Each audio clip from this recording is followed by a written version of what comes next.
Bonjour tout le monde, bienvenue sur la chaîne Mobilette Rollers. J'ai profité aujourd'hui d'avoir un petit truc à faire sur la Ténéré pour vous le partager. C'est un problème que j'ai eu il y a quelques temps en roulant, un défaut de l'indicateur de rapport engagé. Les premiers symptômes, c'est la première qui ne s'affiche plus et uniquement la première. Au début, le 1 clignote et au fur et à mesure du temps, il clignote de moins en moins jusqu'à s'effacer complètement. Donc quand on démarre la moto à froid, ça s'affiche, dès qu'elle est chaude, ça s'éteint. Et puis après, le problème, il est venu sur la 6e aussi, donc l'affichage de la 1 et de la 6. Et sur la 6e vitesse, pareil, au début, l'indicateur commençait à clignoter, où le 6 apparaissait, disparaissait, puis à un moment, à chaud, il disparaît complètement. Et il y a déjà eu, je sais, le cas sur d'autres moteurs CP2, donc c'est juste un capteur à remplacer. Et donc je viens de le faire et je vais vous expliquer la procédure qui n'est vraiment pas compliquée. Ça prend un quart d'heure à faire, ça prend une demi-heure si on nettoie un peu tout. Donc ce capteur en fait c'est ça.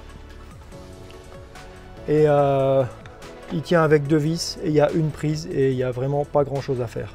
Donc il faut savoir qu'il est situé derrière le pignon de sortie de boîte. Donc pour le démonter, première chose, on va démonter le cache en plastique du pignon de sortie de boîte, donc il y a 3 vis pour le démonter. On décroche la durite de mise à l'air du canister.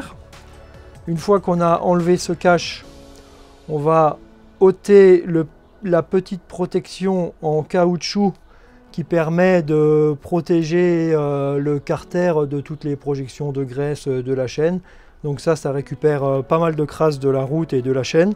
Donc il faut le démonter, on va le nettoyer tout à l'heure avant de le remonter.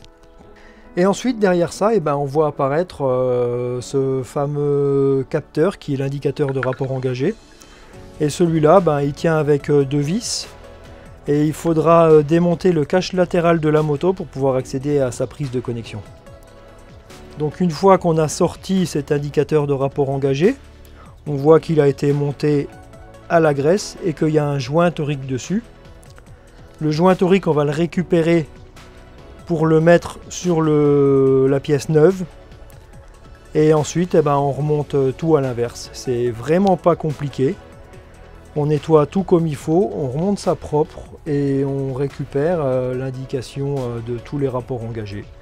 Voilà, expliqué comme ça c'est tout simple, il y en a pour 1 minute.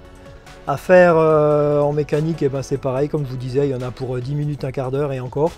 Maintenant, on va quand même prendre le soin de nettoyer propre tous les amas de graisse, d'impuretés et tout. Donc voilà, ça m'a pris une petite demi-heure en nettoyant comme il faut, en regardant un petit peu la moto, en bossant vraiment tranquille.